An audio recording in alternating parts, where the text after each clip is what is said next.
Give me that hard 6. Give me that hard 6 or give me that hard 8 or 33, 33. Shut up. Casino trip, full of chips. Wanna flip, double it.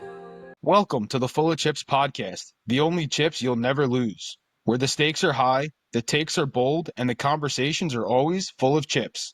With your hosts, Chris the Dice Degen and Craig from Old Bay Craps, you're tuned in to Full of Chips, the podcast where we dive into our experiences gambling and stories straight from the casino floor. Whether you're a seasoned pro at the craps table or just curious what the buzz is about, you're in the right place. Each week, we break down the games, talk to the experts, and bring you tips that could tilt the odds in your favor. So grab your lucky charm, stack your chips, and let's roll into today's episode. What is up, everybody? Welcome to the Full of Chips podcast, the only chips you'll never lose, episode 13, with your hosts, Chris the Dice Degen and Craig from Old Bay Craps. Craig, how are we today? Hopefully we're better. We were having some back issues. I think we talked about in the last episode, maybe even in the green room. And then this time we're talking about shoulder pain, clavicle pain. I don't do any sports, so I don't know how I'm in this pain. So it must be what you may have alluded to, which was you're sleeping wrong, which I don't put it past. I'm 100% sure I'm sleeping wrong if I sleep. So there you go. Yeah, that's I always love when people tell me, like, oh, you probably slept on it wrong. I'm like, I'd have to sleep in order for that to happen. I'm like a vampire. Like, I just don't sleep. But hey, it happens. Hey, here's my theory. I don't go to sleep because if I go to sleep, that means I have to face tomorrow. There you go. Just one long shit storm of a party. Right. So you got your Capitals gear on, excited for hockey season to start? I am excited for hockey season to start, but I usually don't start watching hockey until December. But with the what happened to the decimate that happened to the Ravens, I don't think we're going to be making the playoffs. Possibly, I may sound like a downer, but when you lose 8 starters, I don't think that's a good sign. Yeah, that's definitely tough to come back from. So we'll see. I'm rooting for your Birds too. We'll see what happens. Long season, but Well, for Ian and John, my daughter's boyfriend's a Seahawks fan, so they're lingering in the background as well. As I do enjoy. I've always liked the Seahawks ever since I ever saw Steve Largent play. So I am a fan of the Seahawks. I'm also, as you know, a fan of Philly. yeah. Which if the Lord's anybody's who's something when it comes to sporting, please crush the Dodgers, please. Yeah, you and me both praying. Like, for anyone who doesn't know, this episode being recorded on October 2nd. I gotta look at my calendar. I don't even know when it's being recorded. So Phillies Dodgers starts on Saturday, so 2 days. Crazy. So I'm actually gonna be in a wedding that day. So fiance Degen's on Phillies duty for me. She'll be watching at the wedding, letting me know what's going on. Cause I'm the best man at the wedding. Yeah, I'm the best man, so I can't like sit there and just like sit on my phone. I mean, listen, everybody at the wedding knows that like I'm the Degen, so like it wouldn't be unexpected, but we'll hand those duties over to fiance Degen, and she'll be updating me on what's going on. But hopefully, Shohei just gets booed out of the stadium. I want to hear all the chants. I want to hear the gambling chants. I want to hear the cheater chants. I want to hear them all. And I want to see Schwarbaum take him yard on his first pitch, second at bat. Bang. Yeah, that's how I feel about tonight. I'd like Boston to just knock the Yankees out of it. They are my number one. The Yankees are my number one hated team. It's really Yeah. I The say that, Cowboys but are then mine, but I mean, but then the Steelers are right there. So okay. well, I hate you know why I hate the Cowboys because I hate Jerry Jones, but I don't mind seeing that team fail as well. So Cowboy fans, go fuck yourself. Sorry. That's I hate Jerry Jones as a person. I love him as an owner for the Cowboys because that man can do nothing right. So he can just continue doing nothing right, and it's great for me. Hey, and people can send all their hate mail about the Ravens to fullofchipspodcast@gmail.com. I don't care. We got a Super Bowl out of him. He may not be headed to another Super Bowl, but I'm fine. I'm fine with that. I'm usually like a one and done. Like once I've done something, I like to move on. Um, I have not been privileged with sports teams to have multiple of anything. And now, except for the Orioles, but I wasn't born then. I saw the 83 World Series. I wasn't born during the 60s, so I didn't see 66, 69, or I'm sorry, 70. They lost in 69, 71, and 79, of course, to the Pirates. So, but I'll take I it, mean, Pittsburgh's just the wrong side of the state. It's the wrong side of the state. I mean, no one likes that side of the state anyway. Well, what's the similarity that the Yankees and Pittsburgh have? They have fans everywhere, everywhere. They Yeah. come out of the sewer. They come out of they come out of the sky, the trees. They're everywhere. Yeah, that Can't get rid of squirrel I them. run across the backyard, probably a Yankees fan. I mean, ultimately Baltimore's that's a regional place. Our fans do not really spread that wide over to the West Coast. You're not going to see many Ravens fans in Vegas or LA, but it is what it is. It is what it is. All right, on the things we do care about, Craig, what are we drinking tonight? This is the official OBC non-official Crab Pilsner holding Corona. There you Premium, I go. think. Ooh, premium. Premium Rona. No lime? No Premium lime in Rona. the Rona for you? Corona. Fuck the lime. I don't need a lime. Don't tell me to drink a fucking lime. Plus, I have water. Craig wants no part of the fruit game tonight. Oh my God. I'm like looking at my face on camera. My allergies, man, my face is puffy. Oh well. Is what it is. I'll get through it. The Zyrtec is kicking in, hopefully. Eventually. Hey, there's only one Puff Daddy, and he's in jail. Yeah, you're right. You're right. Um, I have me some Jack and Diet Coke tonight. Well, it's a good Oh, old nice. staple, Jack and Diet. Nothing crazy, nothing Jack and outlandish, Diet. Nice. but love me some Jack and Diet. So cheers. Cheers, my friend. All right, Craig. So on to today's topics. Got some good ones today, I think, and might educate a few folks tonight. I think. I think a lot of people have a general understanding of what's going on at a craps table, what's going on in the casino, but maybe they may not know all of the roles and responsibilities that some people have, and why things are the way they are in the casino. All right, so we're talking some education today, right? And we're gonna give you some background info on what's going on with some of these people you see standing around the table games, right? So we're gonna focus mainly on craps since that's the one that has the most amount of casino staff working around said game. Most of the other games only have about one person, and maybe two with the pit boss hovering around. But craps, obviously, you see way more people standing around the game. So who the hell are these people? Craig, please enlighten me on who these, I don't know, sometimes they're good, sometimes they're clowns. I don't know who they are, but who are these people? Well, we know that they're important because without them, we can't really get a craps game running, can we? We're talking about the pit bosses and the dealers and the box people and the stick. They're important. They all play important parts, even though sometimes we really want to wring their neck. Or when it's a good long roll and the energy is good at the table, we want them to win money just as much as we want to win money. So, who are we talking about? Let's start with the pit boss. The pit boss is the person who's in charge of multiple tables in the casino pit, from craps to blackjack to roulette to Pai Gow to whatever table game there is. Usually there's just one pit boss. I don't know how often they change, Chris, but they're there when either a dealer or a box person is calling out someone's buy-in. Hey, I got $1,000 over here. They come over, verify the $1,000 that's been drawn out in chips by the dealer, and they're the ones that okay it to start play. Um, they have multiple duties. They're ensuring that the game runs smoothly and fairly. I'm sure you've been to a casino, Chris, where things may have run slowly and chaotically, and you're like talking to the pit guy, like, what the hell's going on? Right? Oh yeah. Oh yeah. I mean, they're we don't have too much interaction with them. Like, it's always nice when you know the pit boss. Have a little chit chat with the pit boss. How's the fam? How the kids doing? Whatever. I'm always trying to mingle with the pit boss because sometimes maybe it'll give me a little boost in my rating or something. But it is what it is. But nothing better than when you have like 3, 4 pit bosses around the table because that means there's a lot of money on the table. Yeah, it also means someone's having a good roll, and that's what we like to see because that means a lot of money's coming back into our racks, hopefully, right? But no, you were Right. spot on with pit boss is kind of the man in charge almost hovering around all the games. Sometimes they'll be around one singular game. Sometimes they're hovering to different tables, see what's going on.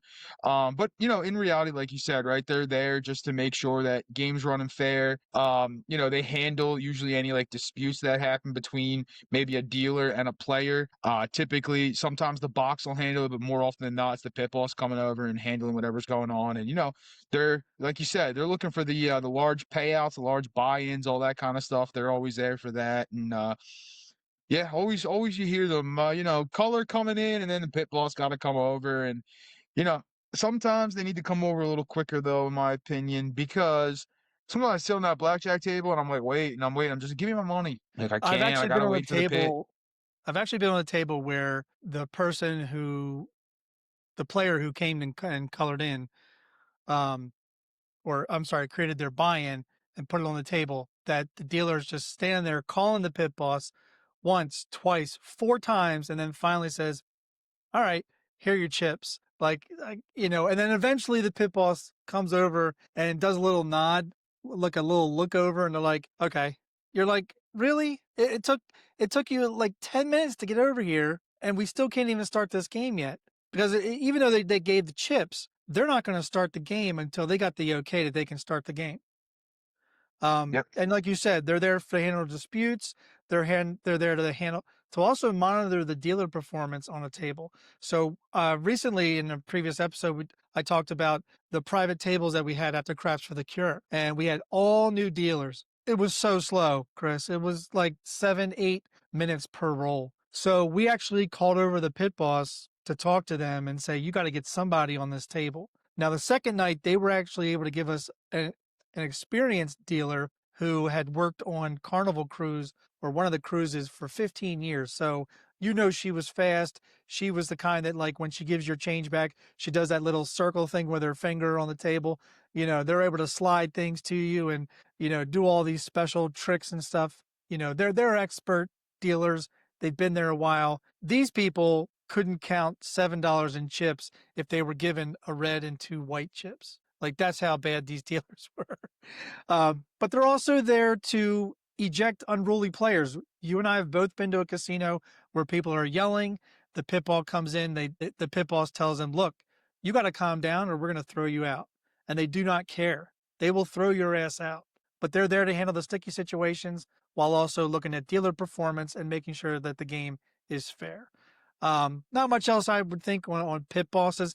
We're going to get a little bit more granular as we get closer to the people that affect our bets on the table, Yep. right? So let's go No, from the yeah, I pit agree. boss to the box man. Yeah. So the boxman's kind of like the craps version of a pit boss, with a pit boss kind of hovering around as well. So boxman is kind of the man in charge at the table, the specific craps table that's going on.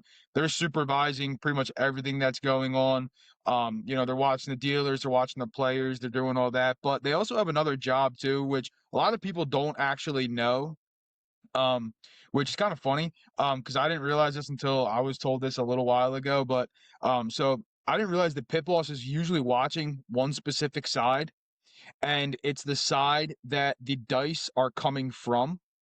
So I didn't know that, because the stick is watching the dice, and they keep their eyes on the area over where the dice are landing. So the pit boss is watching the area where the dice are coming from to make sure nobody's post betting anything that they could self serve bets, things like that. But yeah, I mean the pit is or sorry, the box is usually in charge of the table. They're watching the dealers, making sure payouts. They'll handle in questions, other kind of stuff like that. But they're mainly in charge of just overseeing the game and overseeing the dealers and all the players at the table. Yeah, and oftentimes, they're sitting down at the center of the table where the whole chip, what do you call it? The chip library, whatever, the bank, Yeah, the where bank. all the chips are stacked. That's where the box man is just sitting there. And oftentimes they do their job from sitting down.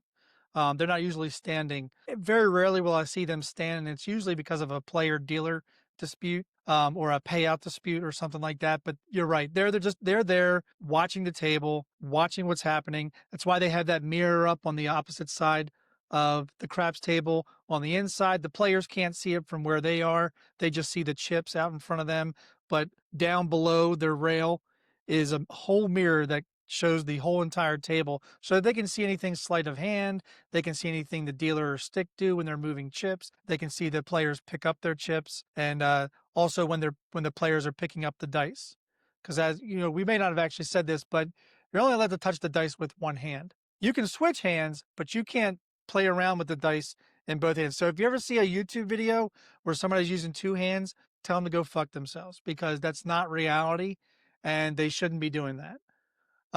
Yep. But the box man also, they will help handle cash exchanges. So the dealer, as they would, deals them out. Like if you hand them $500 in hundreds, they put the $100 bills laid out and they run a pen to see if it's fake. But it's the box man that cashes or allows the dealer to put in your cash for chips.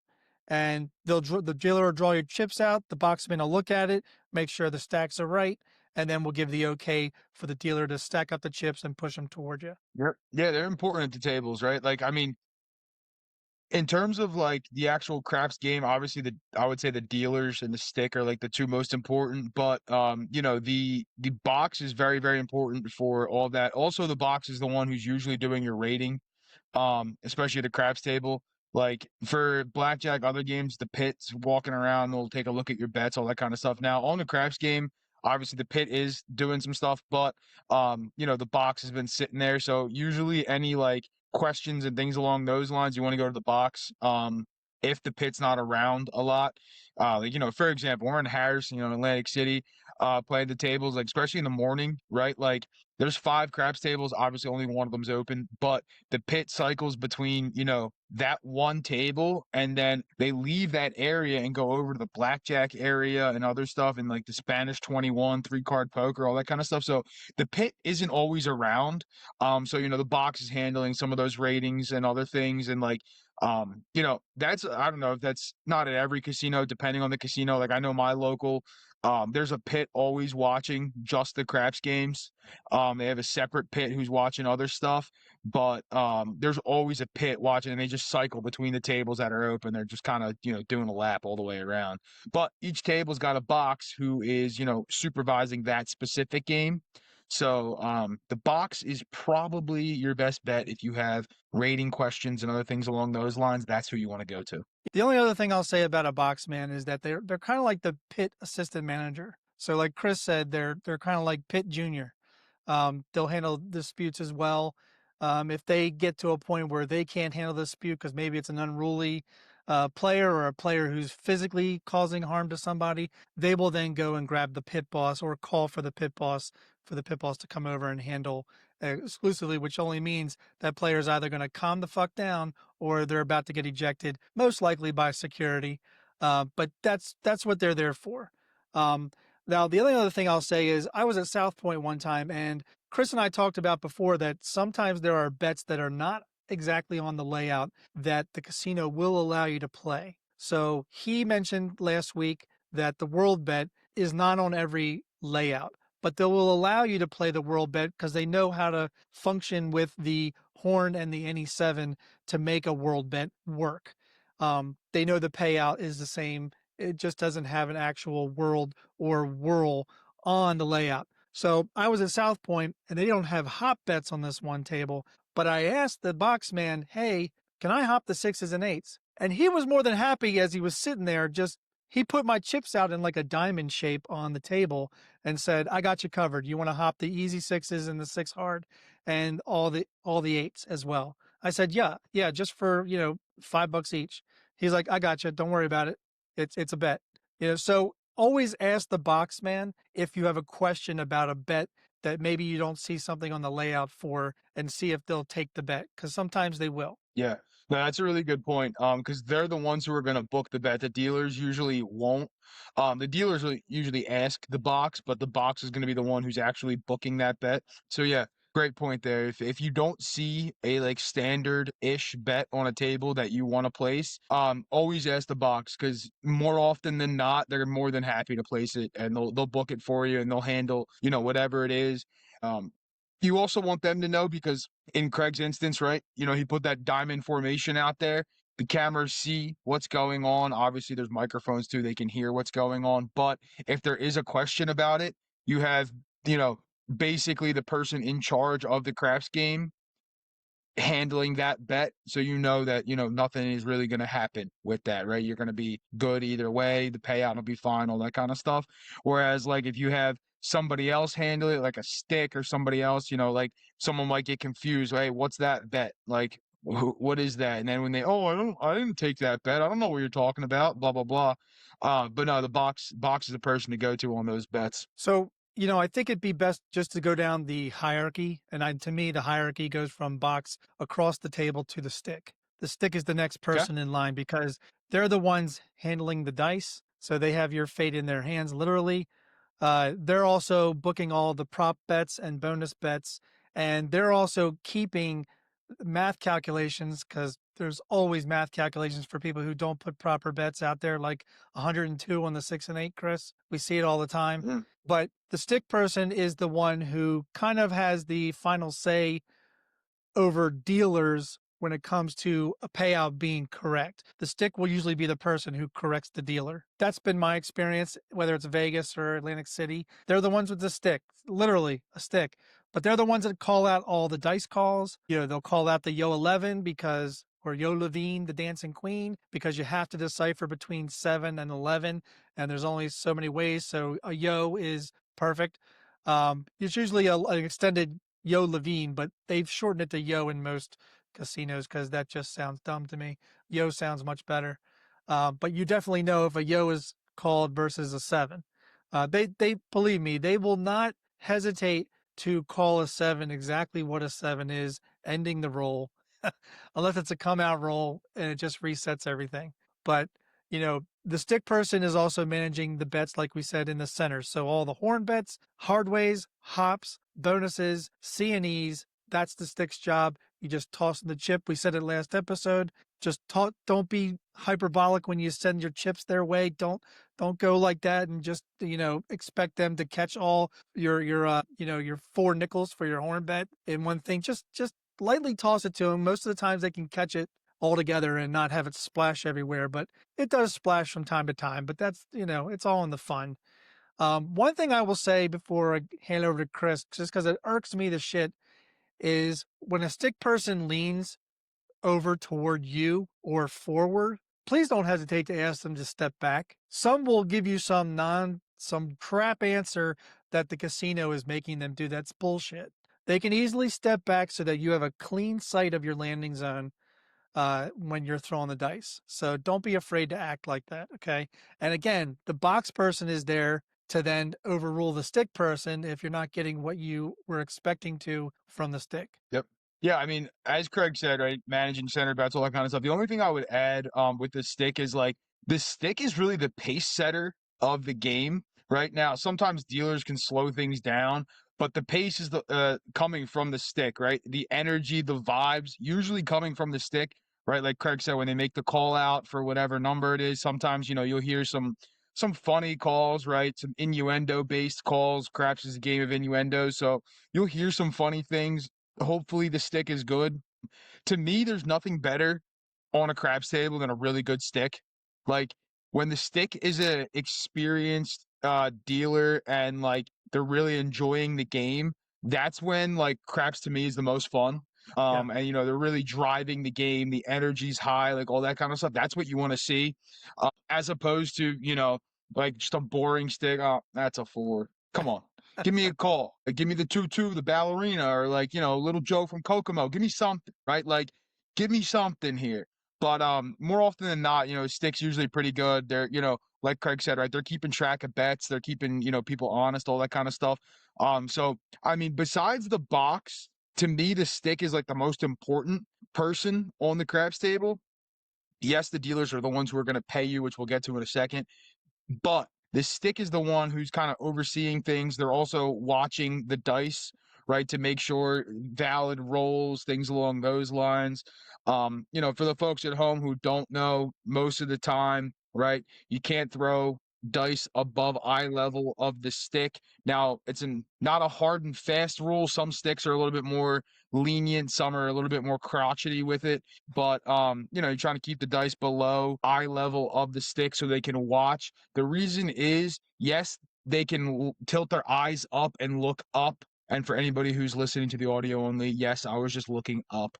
But that's because once they look up, their eyes aren't on the table anymore, and they're not watching bets, and they're not watching chips, and they're not watching the dice, right? So they're watching the dice in the air, but they're not watching what's going on the table.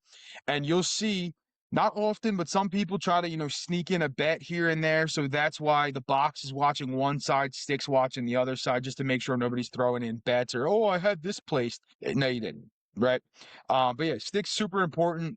But I love me a good, energetic stick who's, making good calls, looking to get the dice out quick, right? They're watching the payouts. All right, this person's paying out the last person over here. Boom, let's get the dice flying. Let's get them back in the shooter's hand and let's go. Like, that's what I want. I don't want to see, super long delays in the game, and I don't want to hear, boring stick calls. I want the good stick calls. I want to be having a good time. No, and the last part you said about when they're calling out the payouts, because they're in charge of the payouts from the prop section, and they'll use their stick to point to that player and say, okay, here's what they get for a hard 8 that was just rolled. One thing you can help out, because Chris and I do talk about Atlantic City a lot because that's where we go a couple of times a year, and we're very familiar with Harrah's. We do go there often. We also go to the Tropicana, but at Harrah's, they do have some dealers that are, when they get to the stick, because they all rotate, they can be real assholes. But help a stick person out by just being patient when you want your next bet to go into the prop section. Let them pay out everybody first. They're going to start with one side, and they're going to go through all the players from one side, and then they're going to come over to the other side, and they're going to pay out all the other players on that side. But wait till that's done before you start chucking them chips, because either they're going to yell at you for just hold on a second, or if they do happen to make your bet with your new chips, they may forget that they have to pay out that last guy on the hook. And that's just bad etiquette on the player's part, really. But that's something you can do to help out the stick person. Just be patient. Yep.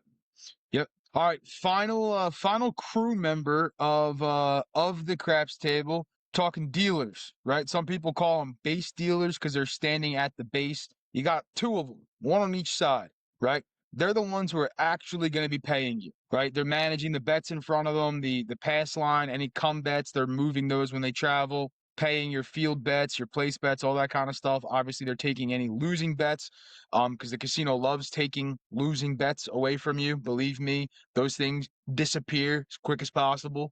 And that money, hopefully, you get it back in the rack eventually. But they're the ones making sure your bets are proper, right? Like Craig already alluded to, making sure that that 6 is a proper bet, that 5 has proper, your odds are proper on the line bets that you have. They're answering questions, helping out people if they need the help. And, they're working that one side of the table. So they're kind of working lockstep with the stick on the, any center action payouts, right? Stick's telling them what to pay. Most good dealers will have that cut out already, right? They'll already put it in the come and, it's going here, because most of the dealers already know what you have placed. But they're important because they're the ones who are paying you. Yeah, I happen to think of them as fast, focused, and friendly bank tellers. They're the ones, I go to the bank of craps and I'm making a withdrawal from the box numbers and they're paying me. So now understand, a really good dealer is not paying attention to the person when they throw the dice. They're actually looking at all of the pass lines and don't pass bets and field bets as the dice are rolling. They're listening for the stick person's call. That's why the stick person does that, so that the dealers don't have to make a call, because they're not allowed to make a call on the dice. If there's a call that needs to be made on the dice because there's a leaner, that's made by the box person. So the dealers are there to handle the bets, handle the payouts, move come bets, move don't come bets, pay the field. But please understand, when they pay you in the field, your don't pass or your pass line, and you leave it there, that's now the next bet on the next roll, because those you have to pick up yourself. They only pay you in those spaces. You are responsible as a player to pick up those winnings and take them back to your rack. If it's a come bet, they will move it, not you. They will move it to the box number, and then they'll most likely ask you if you want any odds. Some people, really good players, seasoned players like Chris and myself. Yes, I consider myself 3 years in. I know what to do with a come bet when it travels, and I kind of already know what I want the odds to be. But they'll be asking you about that, But and understand this: they're rotating every 20 minutes. But pay attention, they're not rotating around the one craps table you're on, they're rotating around the whole craps pit. So a person who was the left, unless it's a private table, that's different. But if it's a public table, the person who's stick left, who's the dealer for stick left, they then go on to a different game. It could be another craps table, it could be a baccarat, it could be blackjack. They rotate every 20 minutes. So you may not get the same dealer if you're having a good vibe with a certain dealer. You may not get them back for a while. So just be mindful of that. But again, like if it's a private table, usually the dealers are there for the whole extended period of the private table and they just rotate between themselves. Unless you've seen something different at a private table, Chris. I think it's casino dependent. Like some of the casinos we play, right? They have 5 people working a table or 4 people working a table. So you got your stick, your 2 dealers, somebody's on break, and then stick switches out with one of the dealers. That dealer goes on break, and the person who was on break comes to work the stick. That's how it is at my local. So my local, you have the same 4 dealers for a shift, let's say, or same 5 dealers for a shift, depending. But I have seen it where like it's not that busy, and you will see like 6 or 7 people switching around a table, and they do exactly that, right? They go from like working stick to then you see them dealing blackjack. It just depends on, I think, on availability and on the casino itself. I prefer having the same crew, right? Because it's easier, because you're going to be the table for a while, right? And they're switching every 20 minutes. So they're going to get familiar with your bets if you're playing the same way. To the point where, like, again, we talk about Atlantic City, I talk about my local. Like, the dealers at my local know what I'm doing. I don't even have to tell them what I'm doing. Right? They'll ask me like the first time what I'm doing, just so like it's heard by everybody. And then after that, like they're doing the move for me. Um, and it's not like I have to tell them every time. It's just, like I'm on a first name basis with most of them. Does that mean I go there too much? Maybe. But that's beside the point. It All right. means We're you're a not going to talk DJ. about DGen and his casino adventures. Okay. That's fine. But the one other thing that I want to make a note of too, with the dealers is there's an order of operations when they're paying. All right. So for a lot of like new people, they're wondering like, why aren't they getting paid the same way every single time? There's an order of operations when a box number hits. There's an order of operations when a line bet hits. When a line bet hits, they have to pay the line first, then they'll pay the box. But like the way the payouts go, just know that they're following procedure. All right. So like some people be like, you got to pay me first. No, you get paid first on the line bet, but this person gets paid first on the box bets. It's just an order of operations, cycle around the table. And the only thing that trumps that is they take all losing bets first. So be Yes. patient when you're getting paid out because they have to remove bets that lost on the last roll because a lot of times they're just one roll bets. And a lot of times you'll see that in the field. If a 5, 6, 8 are rolled, then the field comes out first before they pay you on your box 6 or whatever you have your bets. Um, I think the only other thing I'd like to say about dealers is, we talk about dealer bets. Don't forget to make bets for the stick person too. A lot of times their bets are made in the prop section because that's what they control.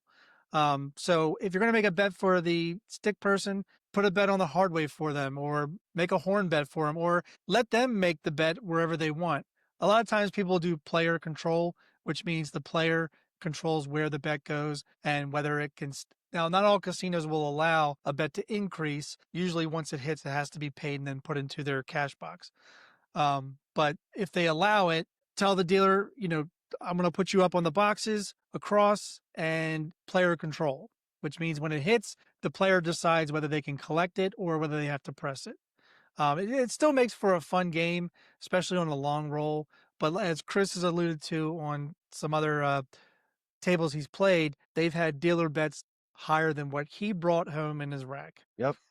Yep. The only other thing that I'll say, which is going to weave us right into our next segment, is um, dealers handle minimums too, right? So you're going to hear dealers tell you, like, you got to place X amount of dollars here. Center action's a little bit different, right? Sometimes, depending on table minimum, is how much your center action minimum has to be. But they'll let you know, like, no, you have to have like $15 on the pass line. You got to have $15 on the 5, 18 on your 6 and 8, things along those lines. So that's the dealer's job, is to enforce that. And our next segment just so eloquently flows right in. Why Always do does. these minimums even exist, Craig? Why do we look at table minimums when we're going to go play a game? Well, those table minimums aren't just arbitrary numbers, right? That are slapped on a felt. They're strategic levers, because that's what the casinos, they like to control you. There are strategic levers for casinos to use to balance economics, psychology, and crowd control.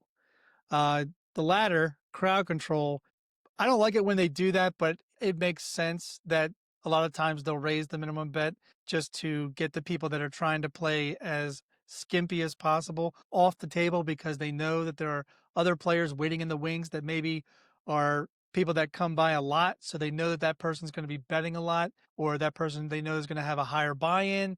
Now, it's not a thing of like, keeping people away because they're cheap. Obviously, there are tables like at Ellis Island that are $5 tables. Go play a $5 table if all you want to do is play $100 and you want to play dollar bets. Like, go for it. But if the table minimum is 25 or 15 and the table wants to go up to 25, bring more money to the casino. I mean, I don't know what to tell you. But they do exist for a certain reason. Um, let's go down the list of why table minimums exist. And both of us will talk about each of the different segments. We had to do some research on this, right? This wasn't something that I Yeah. just knew out the gate. I knew sometimes when you're there at the casino and they raise the table minimums, you understand that it's probably because of nighttime and there's more traffic. Why do table minimums exist? Revenue efficiency is probably the number one. Every live table costs money. Dealers' wages, surveillance, maintenance, floor space. A $5 minimum isn't going to do much to justify the overhead um, during peak hours. Casinos raise limits to ensure each seat earns its keep. The problem that I have with it is that how do you justify that when you shut down half a table but you have more than 6 players? I've seen it before at my local. They'll shut down half a table. Now, the good news is at least they're nice enough that I asked them, hey, I'm comfortable from shooting from stick left. Could you make this side of the table the active side of the table? And they actually did do that for me. Did I Nice. PSO? Absolutely. That's how it happens, right? No, yeah, you're spot on though. Like that's number one, right? That's the number one reason why the minimums even exist, is the revenue per table, right? Everybody likes to think that, like, casinos are fun, you can win money, all this kind of stuff. Those points are true, right? However, it's still a business. Casino has a bottom line. The main thing that they're worried about, they don't care if you're having fun. They're worried about, are they covering their bottom line, right? All the pretty lights, all the music you hear, all the TVs that are on, somebody's got to pay for that. Somebody's got to pay for the staff that's working. So they're looking for those tables to do exactly what Craig said, is maximize the revenue per table, per hour, per day for the entire year, right? That's what they're looking for. They're not going to sit there and, like Craig said, right? $5 table, not making that much money, right? In reality, a $5 table is not making that much money, because typically a $5 table, you're going to have lower bets, right? Lower buy-ins, all that kind of stuff. Whereas on like a quarter table, you're going to have a lot higher bets. I mean, for example, right, on a quarter table, if you're betting on the 6 and 8, that's $30, right? On a $5 table, you can go 32 across and have all 6 numbers covered, right? So for a $2 difference, you got 6 numbers, whereas you have 1 number covered. Now, yes, I know the payouts are a lot different. We're not going to go down that road, but from a revenue perspective from the casino, they're making more money on that quarter table than they are that $5 table. Well, and they're changing those minimums a lot of times. It's a time of day and just adjustment, right? So you're going to see those lower minimums in the morning, what we call a coffee run. You're going to see maybe a $10 table, then it's going to go to 15, and usually at night it goes to 25 eventually. Now, not all places work like that. Most of the places in Vegas and Atlantic City and maybe Biloxi do work like that. My local, sometimes you'll be there on a Friday night and it'll stay 15 for the night. What's really cool, and not all casinos do this, is that if it goes from 15 to 25, they will grandfather people that have been playing for a few hours at 15. They'll grandfather you in, which means new people to the table have to do $25 minimum table action, but you can still do $15 minimum table action, which is pretty sweet. It's kind of like one of a, you know, like a rare bonus that you don't have to put as much risk out there that other people have to do. But, you know, it is risk management for the casino, though, because casinos are businesses. They have to make their money. Table limits help manage financial exposure. Minimums ensure consistent income, while maximums, cap the potential losses from high roller wins. Not that they happen as often as we would love to happen. We know of a guy who had 107 whatever roll and at Harrah's. That's not going to happen probably for another 5 years. It feels like. Yeah. What Hopefully I'm on the often table next happens time. are PSOs and rolls under 6. So, Yep. they don't have to raise minimum tables due to that. No, exactly. And like you said, right? The minimums exist for a reason. And revenue is definitely number one. Number two on that list, I would think is, controlling the time of day, right? The pace and the amount of traffic that they have still goes along with the revenue a little bit.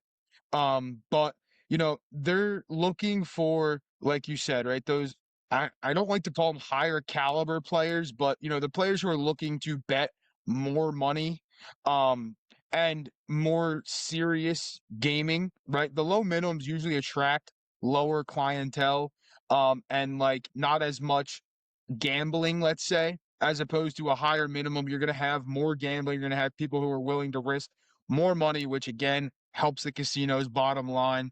Um, and also, right, when you have, one table open at $15, you hit a couple good rolls. The casino's trying to make some of that money back that they gave away, right? So you have that 107 roller where they made, I don't know how much money was officially taken off the table, but let's say it was in the, we know at least two people colored up for combined $500,000. So let's say, maybe 700,000 was taken off that table. Well, now the casino is looking to make that money back, right? Obviously not from the players who won that money, because if they were smart, they would have got up and left, which I know a lot of them did. But now that $15 table, that's not a $15 table anymore. I guarantee that table is at least a quarter. Why? Because they're trying to make up that money. And like Craig said, right, that 107 roller isn't happening all the time.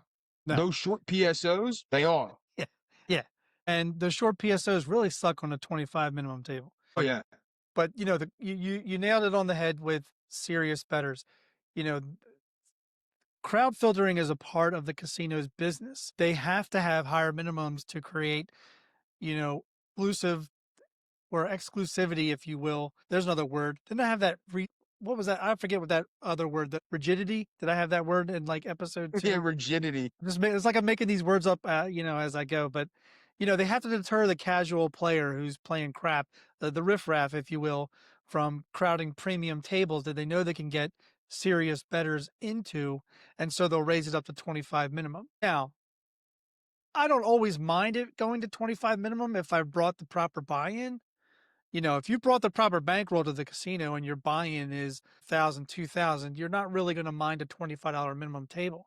But I've seen tables down at Maryland midday, Chris, at $50 minimum tables. What the hell? Yep. Yeah. I mean, I know Maryland's a little bit different, because like the table minimums are typically higher. The thing that gets me though a lot too is like even in Atlantic City, right?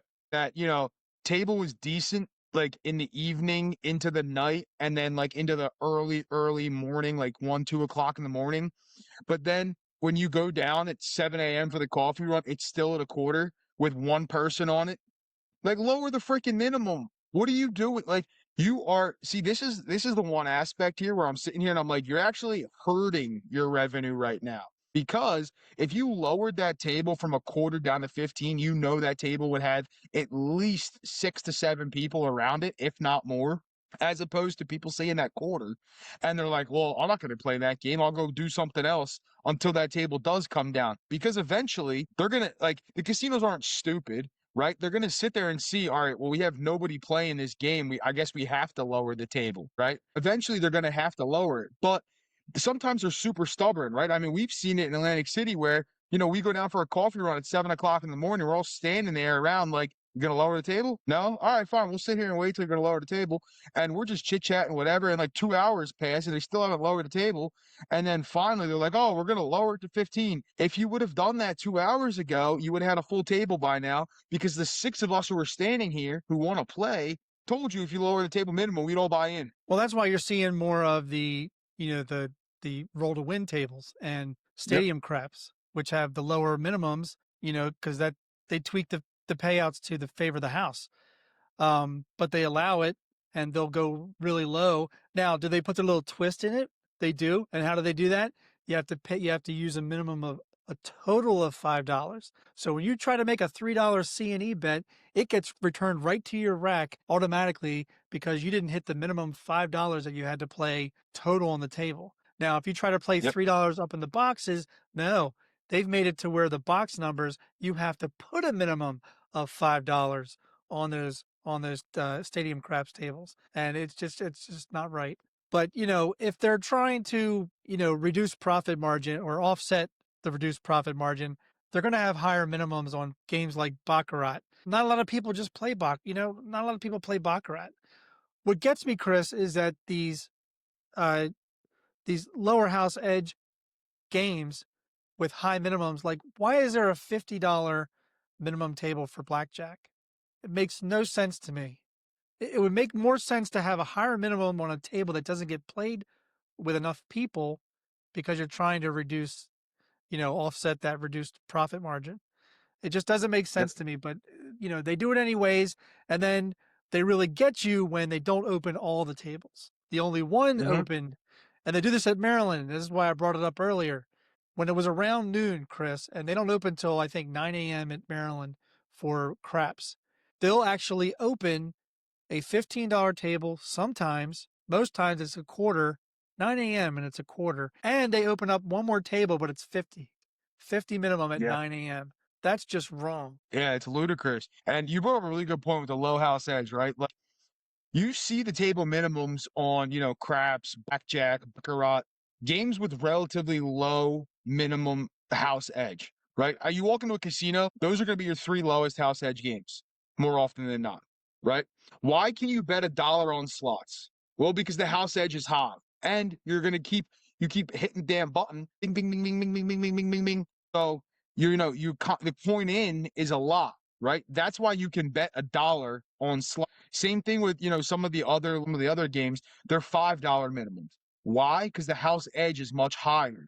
So you made a really good point there with that they're protecting against that low house edge by having a higher table minimum. Again, casinos aren't stupid, right? Everything goes back to revenue and the casino making money. That's what they're there to do. It's a business, right? You don't see restaurants giving out free food because they feel like it. No, you're paying, probably 50% margins, if not more. I mean, 50% would be good, to be honest with you. You're probably paying 75, 80% margins on, that food that you're getting, but they're making money. Like they have to keep their lights on. They have to pay their bills, right? They have to pay their workers. Same thing with the casino, right? So you're going to see those low house edge games have higher minimums for that exact reason why you need to bet more in order to play those games as opposed to slots where you can sit there and bet $1. I mean, they used to have penny slots and stuff. I don't think they have them anymore. I don't know. I don't play slots, so I have no idea. But I know you can bet dollar slots. I know that. Well, you bring up a good point with slots because if we're talking about craps, what's usually $1 on a 15 minimum table? The prop bets. The prop Yeah. bets are dollars, and people are just. And here's the thing, just like you said with slots, because people lose a lot during a little bit of time. Same thing with prop bets. If you have prop bets and the stick person's busier than shit with all these prop bets all over the hop bets and the hardways and buffaloes and bisons and horn bets and horn high bets, when the dice roll, they only hit one number, and that means all the rest of the prop section just goes away and it's a loss, but it's a gain for the casino. Yep. They only had to pay out Yeah. that little bit of horn bet, but they took in and raked in twice as much in lost bets. No, that's a really good point. It was funny actually. The other day we had people over and my cousin challenged me if I could roll aces in 30 rolls. Like if I could make money by betting the aces. So if he bet like $1 on aces every single time, if he would make money. So of course, I was using a horn set that I typically throw, but it took me 33 rolls to roll aces. It happens. I've had It live shows happens. where I did not throw a yo. I threw Yeah. aces. I threw six aces in that live show, but did not Hmm. throw a one yo. What is that? Yeah. I've had it too, the same thing where like I've gone like 3 lives in a row. I never threw a 12. And like we're talking like 200 rolls and I never threw a 12. But it happens, right? And like you said, those are where the casino will let you bet less. Why? Because the house edge on those bets is insane, right? So the bets that you can place for the minimum, the table minimum, those are going to be your lower house edge bets. The higher house edge bets, it's like a slot machine, just like you said. Good point. Really good point. I like that. Yeah, I mean, it's just that that's the way it's been built, to what we have to play against, and it's us versus the house. So we don't mind it when the bank of chips has some dust bunnies. That means it's Love been a seeing good dust session bunnies. because they have to replace and replace. Not that I've ever been Yep. on a table that's replaced more than once. Uh, I'd love to be on a table where there were dust bunnies all around, and that means that those chips were in my rack. But that Yeah. hasn't quite happened yet. But we talked about pit bosses, dealers, boxmen, stick. We've talked about minimum bets. All of these things are things that we care about, but they also have to happen, and we can get angry at them if we can, if we want. It's fine, but it's what you expect because you're already disadvantaged when you come to the casino. But something that I want to talk about is, with all that atmosphere, Chris, what are some things that you should never say at a craps table? I think you know what I'm talking about. Well, I know what you're talking about. It's time for our top 5 list. Top 5 things you should never say at the craps table at the casino. So, Craig, do you want to go first today or do you want me to go first today? It doesn't matter. I just want to, we always preface everything because we love the word preface. Um, Great word. I went with quotes that I've actually heard at the casino while playing. So that's where my list came from. Am I trying to be funny too? Maybe, but this is what was actually said at the casino.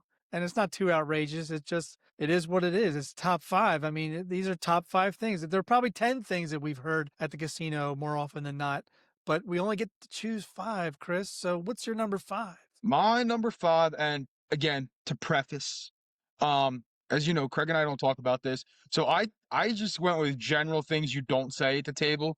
I didn't take actual quotes of, things I've heard. Now, could I come up with a top 5 list? Sure. Is that top 5 list probably too much for YouTube, Spotify, and all that? Probably. Like I'm talking like OnlyFans for this type shit. But I'm gonna go over my top 5 things not to say at the craps table. And number 5, for the love of God, stop begging for numbers. All right. I don't want to hear you yelling from the end of the table when the point's a 6. Give me that hard 6. Give me that hard 6 or give me that hard 8 or 33, 33. Shut up. Stop begging for numbers. You sound like somebody on the street who's shaking their little cup with a couple coins in it, and you want me to put something in your cup. Stop it. If I throw it, I throw it. All right. But I don't want to hear you sit there and beg me for a certain number. All right. Because I'm not going to throw that damn number, and you already know it. True. So true. So true. All right, Craig, number 5. All right, my number five. This happened while shooting. The stick person just pushed the dice over to me. I just hit my set, probably a 5-3-6-2. I'm ready. I'm stick left one, ready to toss it, and right in mid toss, where's the drink lady? I haven't seen. Where's the drink lady? My dice go off the table. One bounces, hits some chips. The other one bounces probably 20 yards past the table over near another table. Like, Jesus, like, shut the fuck up. When somebody is rolling, shut the fuck up. That's the golden rule. Yes, indeed it is. It certainly is. Yeah, that was actually the drink lady was an honorable mention of mine. Because it's something you don't want to hear as a shooter. Like, where's the drink lady? I don't want to hear that. Like, I really don't. And when she's coming around, No. as we've talked about before with our crew and the etiquette and all that kind of stuff, somebody else is handling my drinks when I'm the shooter. right? Or I'm handling the drinks when somebody else is shooting. But anyway, number 4, what I don't want to hear is the number that the shooter is missing for the all, the small, or the tall. Believe me, as a shooter, you know what you're missing. All right. When we're playing it, we all know what's missing. There's no need to say, oh, you're missing a 10 for the tall. No shit. Here comes a 7. That's right. 100%. Like, just stop. Stop doing that. All Yeah. right. My number 4, I All was right, not Craig, number shooting 4. when this happened, but number 4. So somebody from stick left 3 tossed the dice, and it was a 4-2-6. This person at stick right, who was already jibber jabbering the stick's ear all fucking night, says, "Ooh, a 4-2-6. That could have been a 4-3-7." What do you think the next roll was, Chris? 4-3-7. 4-3-7. Dice have ears. Motherfucker. People are brutal. All right, number 3 is so I actually have heard this at the table before, and this is something I do not ever want to hear at a table because this goes along with, Craig and myself are pillars of gambling education and things we've said on this podcast. But I never want to hear somebody talk about that they need a long roll to pay some bills. All right. Like, if you need the money to pay your bills, you shouldn't be gambling in the first place. All right. So I'm not using a direct quote because I don't know. I don't remember exactly what was said, but I've heard it multiple times where, like, oh, I need, to make X amount of dollars to pay my mortgage. First of all, you shouldn't be at the casino trying to do that because, again, you walk in with money you can afford to lose. If you can't afford to lose it, don't put it on the tables. Nice. So my number 3, this is just a generic one because I had to throw it in there. So, this is parentheses when the puck is on. Hey, mind if I buy in? No. Yeah, we all fucking mind. Shut the hell up. You're not buying in. Sit there until the puck goes off, you jackass. Yeah. You're thinking me, you make me think of Caddyshack right now with the jackass. Jackass. Hey, you're right. Like, just don't do it. All We've right, talked about it so much. Number 2 goes right along with what you just said. Where it's like that you're buying in when the puck is on, or you get the person who comes up to the table while the puck is on, dice are in the shooter's hands, and you're throwing money and go, how do I play this game? This is not the time to learn. And that's not the time to Did your buy hand in. reach The far first thing you enough should have to be learned able to was smack him? etiquette. 100%. 100%. Number 2, Craig. All right, number 2. So this happened while I was shooting. All I had was a 6 and 8 up there, okay? Just a 6 and 8 because I just started shooting. And I had odds behind the pass line, so I kind of had like just 2 box numbers, and then I think the puck was on I want to say a 5. The puck was on a 5. But I get the dice and I'm doing a set that gives me 6s and 8s, right? And as soon as I pick them up and I'm like in mid swing, because this is early on when I didn't know what the hell I was doing, but I was in mid swing, and he says, and the guy next to me is like, "Hey, I would change your dice set. We need to see some outside numbers." So what do you think happened when the dice landed, Chris? The 7? Actually, it was actually a horn, but yeah, it wasn't a box number, but Well, I would have said, what a here's your jackass. outside, go shove it up your ass and leave me alone. Like, this, it goes along with the begging for stuff. Stop begging for stuff. All right. Yeah, you're right. And You're right. like you said, right? You're betting on the 6 and the 8. I'm trying to throw what I'm betting on. I don't give a rat's ass what you're betting on. I really don't. Like, if I hit it, fine. But like, I'm trying to make myself money, right? So I'm looking to hit numbers that I am betting on. If I'm betting on, the 6 and the 8, I'm not actively seeking 4s and 10s. Okay. I'm not trying to throw them. I want 6s and 8s because that's where my money is. That's right. People, man. 100%. All right. The number one thing that you don't say at the craps table, okay? You're going to hear it from everybody. You don't sit there and say the number 7, all right? You don't say it. The number 7 is off limits, and you don't sit there and root for the number 7. If you're a don't player who's rooting for the number 7, I hope you get knocked off, right? You can quietly root, but don't go there. 7, 7, 7. Shut up, all right? The number 7 does not get said by anybody at the table. Okay. Yeah, it's a superstition, sure, right? But we don't need those negative vibes and those negative energies at the craps table. So don't say the number 7. So my number 1, It's hilarious every single time we do a top 5. Now this happened at Harrah's where there was a don't player who was arrogant as fuck. Like the kind you just wanted to punch in the mouth before you left the table, even if you made money. So he's the guy that after the points established, the very next roll, he says, "Come on, 7." Like, you fucker. Because of course it's like a 7, you know. But I cannot fuck it. I had to have that as number 1. It's the most egregious thing you can say at a table is "come on, 7." Yeah. Yeah, it's like rooting for the dealer to pull 21 in blackjack. Like, are you off your rocker? I mean, and we talked last week about, I think it was last week or the one that just dropped this week, which is we talked about um arrogant don't players. But I think it's in the episode that we haven't dropped yet. We're about to drop episode 12, but I think we talk about that. We talk about Chris and I love to knock off a don't player. And, you know, this is the don't player's revenge by saying, "Come on, 7" after the point's been established. Like, Yeah. I literally heard some of the players at the table say, "You motherfucker," Yep. you know, and he was arrogant because he won his bet and he walked off. And like, I Yeah. hope he gets beat up or jacked, you know, I mean, you don't wish that Literally. upon people, Chris, because as you've said, you're a gentle giant. You're a gentle teddy bear. You don't wish Yeah. that on people, but you know, sometimes the Philly comes out. Well, sometimes the Baltimore comes out. Okay, so there Yeah. you I have it. mean, listen, though, sometimes it's warranted. That's all I can say. Sometimes it's warranted. But yeah, great top 5 list. Some overlap as per usual in our number ones. Again, I think it's impossible for any craps player to not have their number 1 overlap. Like if you're a craps player and your number 1 isn't like the number 1 thing not to say isn't a 7, I'm questioning your entire top 5 list. I genuinely am. And if you have a different one, you can drop it in the comments and let me know what's more egregious than saying the number 7. But I'm probably going to question your sanity a little bit, just because 7 is Uh, the worst thing to say, and that is, you know, it's egregious. You can't do it. All right, but Craig, what can we do? What's our tip of the episode? all right, our tip of the episode, and we're always trying to help you all with how you practice, how you plan. So if you're practicing at home and you want to be a shooter, and this goes for mainly people who want to shoot because you need more concentration to shoot than to just stand there and bet. So if you're practicing shooting at home, never practice in silence. Now, what do we mean by that?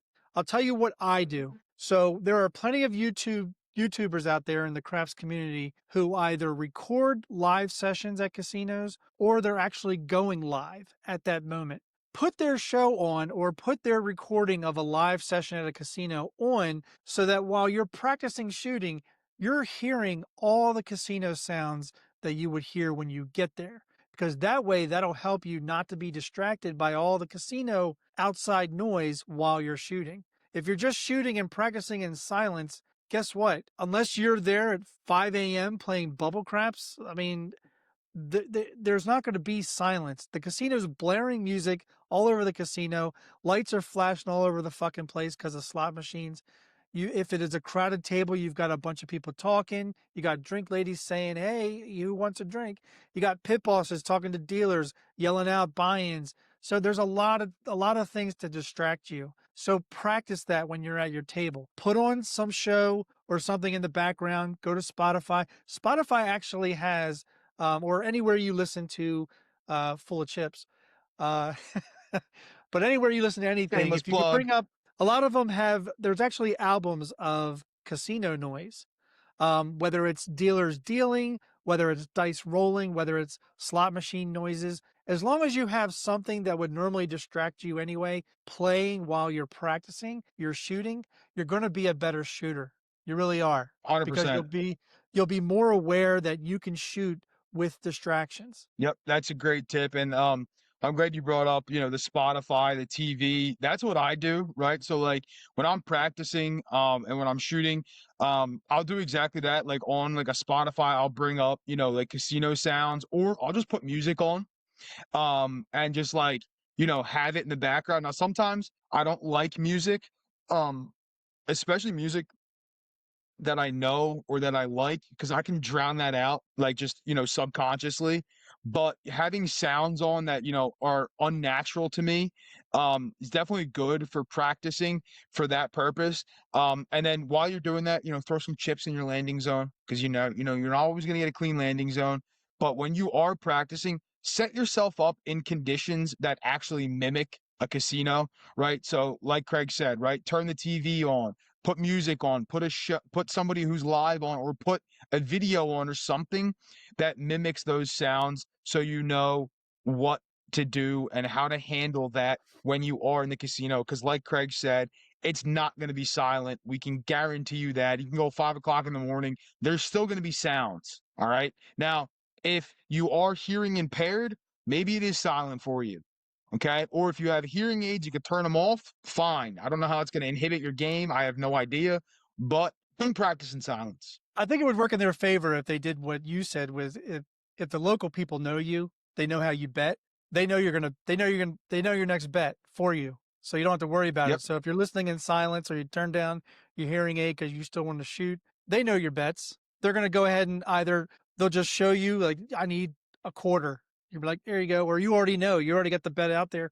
Or some people have their bets ready in the rail for their progression. So they know that when the dealer is about to pay them, they immediately put down what they progression, or they'll have an exchange. So what do we mean by that? We mean if a dealer is about to give you $35 and you want to change your $30 bets on the 6 and 8 and go to minimum 18 each, have that dollar ready. So when they pay 35 in the come section for you to take back to your rack, throw down a dollar and say, take me to 36 take me to 18 each on the 6 and 8. They'll just take the $30 bets you have on the 6 and 8 and they'll return those to you and just keep your winnings and the extra dollar that you flip to them. Yep. Great tips, great episode. Hopefully folks at home learned something maybe you didn't know about what the pit boss's job is, what the box job, dealer, stick, all that kind of stuff. Maybe you learned a little bit about why table minimums exist, right? I know Craig mentioned it when we were getting into that segment that, him and I both learned things. Because we actually did have to research that a little bit, right? Like, we all have a general knowledge of why table minimums exist, but when you actually do some research on it, it's kind of interesting. So if you are more interested in that, just, simple Google search on why table minimums exist. It'll send you down a whole rabbit hole that I was enjoying earlier today. I was deep in the weeds. Well, as a player, before we did research, table minimums just existed to piss us off. But now we Yeah. have a little bit more understanding of why they exist and why they change and why they are the way they are. So we have a little bit more appreciation for the casino. It doesn't mean we want to kick their asses when we go there. So, Well, it goes right back to our what the fuck from last segment. Why the casinos are trying to fuck you. Table minimums, baby. That's it. why are you fucking with But, our play? That's right. That's right. Always, always. All right. Well, everybody at home, we hope you guys enjoyed episode 13 of the Full of Chips podcast, the only chips you'll never lose. If you haven't already and you guys enjoy what we're doing, drop a like, drop a comment, subscribe if you're not subscribed already. We really enjoy putting these episodes out. We hope you guys are enjoying them as well. If you're looking for us, description down below, you can find everything. Apple, Spotify, obviously YouTube. There's also, Instagram, TikTok, Facebook, all that kind of stuff. So all those links are down below. If you want to reach us via email, all right, we're getting some good emails coming in. FullofChipsPodcast@gmail.com. If you have questions, or you have other things that you want answered or things to talk about, drop them in the email. Because that's probably the easiest way to reach us, and also so we can see it a little bit easier, because sometimes the comments are a little bit hard to see on some of those things. Plus, we can have a discourse back and forth via email. So FullofChipsPodcast@gmail.com. Episode 13, Baker's Dozen. I think it was a beauty. Craig, it's been a pleasure as always. Take us out, sir. All right. Full of chips. We're